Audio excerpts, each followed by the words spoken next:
L'AES envisage de quitter la CPI après son retrait de la CEDEAO. L'Alliance des États du Sahel AES, composée du Mali, du Burkina Faso et du Niger, prépare son retrait de la Cour pénale internationale CPI. La décision a été discutée lors d'un sommet extraordinaire à Niamey le 16 septembre 2025 où les ministres de la Justice des trois pays ont dénoncé la partialité de la juridiction internationale. Une justice jugée orientée contre l'Afrique. Selon Mohamed Toumba, Premier ministre nigérien par intérim, la CPI mène des actions exclusivement orientées vers les pays africains. Les dirigeants de l'AES estiment que l'institution s'est transformée en un outil de répression servant des intérêts étrangers au détriment des États africains. Dans cette logique, les trois pays projettent de créer une Cour pénale sahélienne des droits de l'homme, CPSDH. Celle-ci aurait compétence pour juger non seulement les crimes internationaux, mais aussi les affaires liées au terrorisme et à la criminalité organisée, fléau récurrent dans la région. Le projet inclut également la construction d'une prison de haute sécurité commune, une affirmation de souveraineté judiciaire. Cette démarche s'inscrit dans la continuité du retrait de l'AES de la CEDEAO, acté le 29 janvier 2025.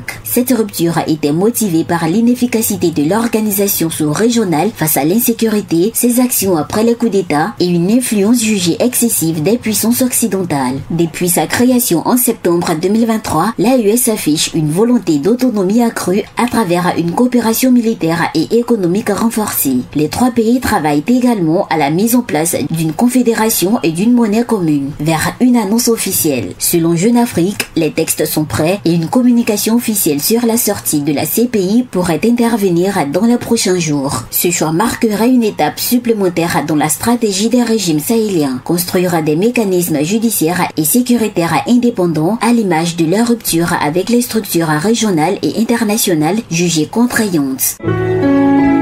APRA, Agence Presse Radio et Audio.